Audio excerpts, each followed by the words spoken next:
기쁜 소식 강남교회 박창규 목사님과 함께합니다. 목사님 안녕하세요. 예, 안녕하세요. 네, 오늘 테마는 매우 기쁠 수도 또는 매우 두려울 수도 있는 주제인데요. 목사님께서 특별히 이 테마를 선택한 이유가 있을까요?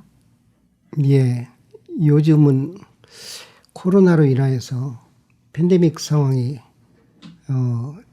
벌써 2년 지나서 3년째인데 이렇게 팬데믹 상황이 길게 간 적이 없었다고 생각이 되거든요. 이런 걸 보면서 참으로 주님이 오실 때가 임박했다 하는 그런 생각이 지울 수가 없습니다. 네. 팬데믹 기간에 우리는 모임을 갖는 것을 법으로 제재를 당하고 또 전도하는 것, 사람을 만나라고 하는 것, 이런 것이 자유롭게 되어지지 않기 때문에 우리는 참 정말 처음에는 어찌하나 하는 그런 생각을 가졌는데, 그러나 하나님은 이 팬데믹 상황 가운데서도 온라인을 통하여서 힘있게 복음을 증거하시는 모습을 볼 수 있었습니다. 네. 그러니까 방송을 통하여서, 인터넷을 통해서 전 세계에 세상 모든 족속에게 복음이 전파되는 이런 기회가 되었지 않나 하는 그런 생각이 들어서 사도 바울은 로마서에서 그렇게 또 말했어요. 천국 복음이 온 족속에게, 모든 족속에 되기 전에는 더러 유대인들이 완악한 마음을 가지고 있었는데 복음이 증거되고 난 이후에는 유대인들에게도 이 복음이 전해져서 그들도 예수님을 받아들이는, 예수님을 배척하고 십자가에 못 박고 그랬는데 그 유대인들도 이제 예수님을 받아들이는 그래서 온 이스라엘이 구원을 얻는다라는 말씀을 로마서에서 하시는 모습을 보는데 말세가 아니고는, 세상 끝이 아니고는 이런 일이 있을까 하는 그런 생각이 들어졌습니다. 네. 이 마지막 때에 대해서는 예수님께서도 직접 자세하게 말씀해 주셨는데요. 이 마지막 때에 대한 징조에 대해서 먼저 이야기를 나누어 보면 좋겠습니다. 예, 예수님도 자주 얘기하셨지만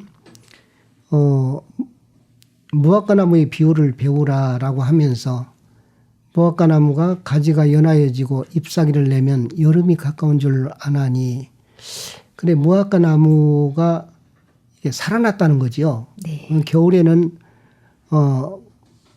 꽁꽁 얼어서 메말라서 죽은 것처럼 보였지만, 그러나 사실 유대인들은 예수님이 십자가 못 박혀 돌아가시고 난 이후에 나라 없이 정말 죽은 자나 다를 바가 없었죠. 1948년 5월 14일 날 유대인들이 독립하고 난 이후에 세상이 깜짝 놀랐죠. 정말 무화과나무가 살아났어요. 그래서 가지가 연하여지고 이파리를 내는데 열매가 맺혀지는 때가 되은 거죠. 그래 유대인들에게 이런 유대인들이 무화과나무처럼 살아나면은 세상 끝이 온다라는 그런 말씀을 예수님께서 하시는 것 같아서 정말 그 이후에 그 세상 끝에 대해서, 종말에 대해서 여러 부분으로 많이 말씀하셨지만 예수님께서 다시 오는 얘기, 예수님이 세상 끝에 구름 타고 다시 오셔서 강림하셔서 자기를 믿는 자들을 다 데리러 오셨지요.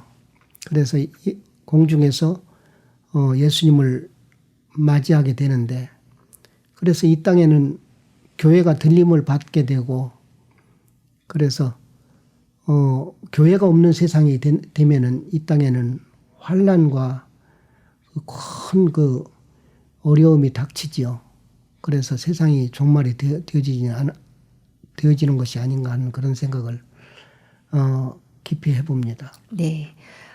마태복음 24장에 보면 예수님께서 아주 자세하게 말씀해 주고 계십니다.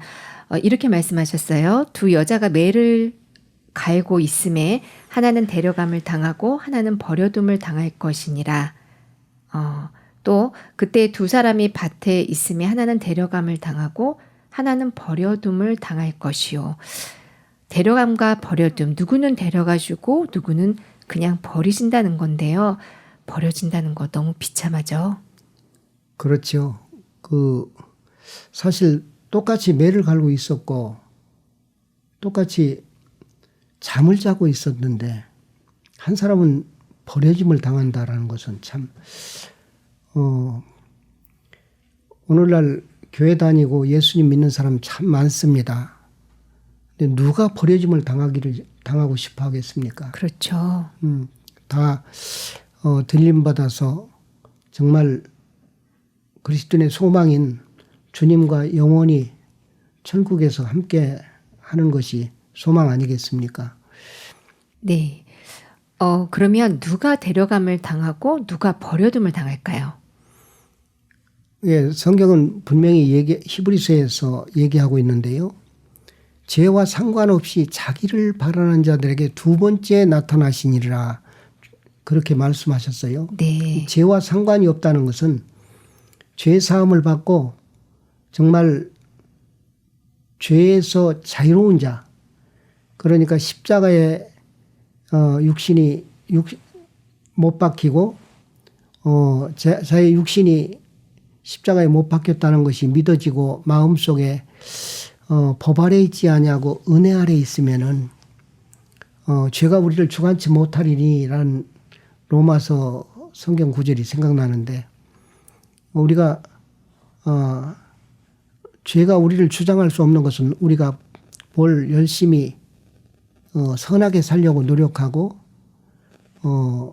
열심히 살려고 하는 그런 법 아래 있다면 행위 아래 있다면 죄악 가운데 죄 아래 있다고 볼 수 있는데 은혜 아래 있다는 말은 예수님의 도우심과 예수님으로 인해서 긍휼을 입어서 산다면 죄가 우리를 주장하지 못한다라고 성경은 말하고 있어요. 네.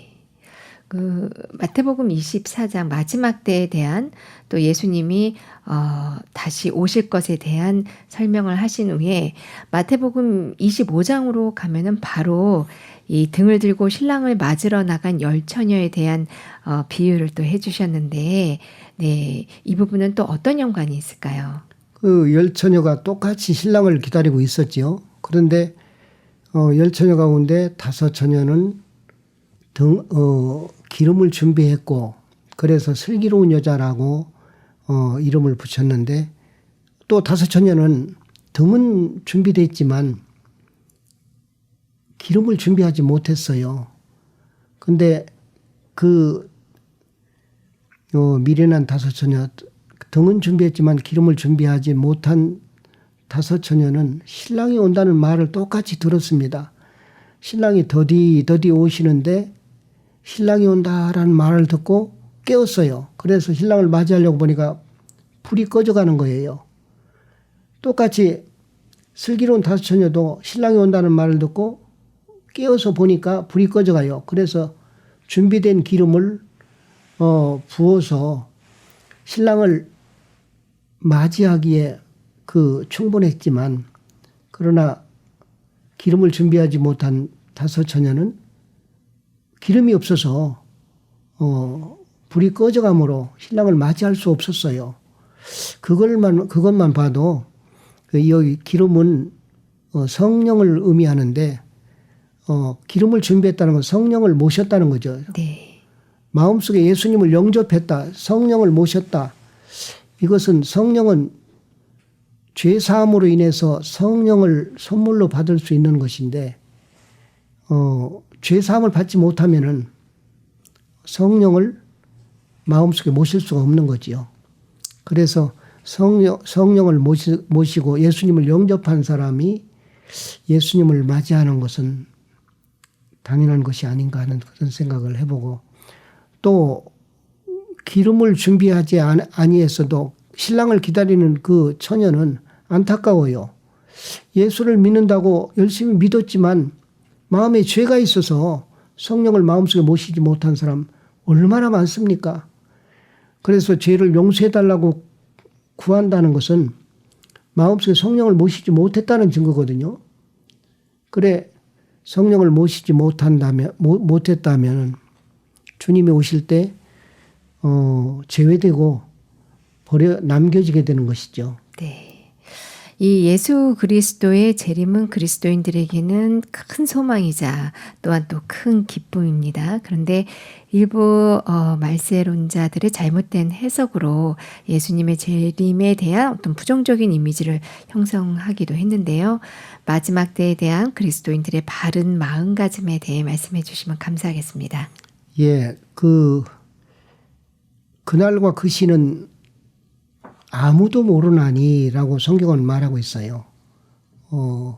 예수님께서 말씀하셨지만 아버지만 아시느니라 그렇게 말씀하셨는데, 개중에 어떤 사람들은, 어떤 종파에 있는 사람들은 몇 월 며칠 날이라고 딱 못 박아서 이날 예수님 오신다 그렇게 못 박아서 얘기하는 것을 과거에 우리가 겪어봤죠.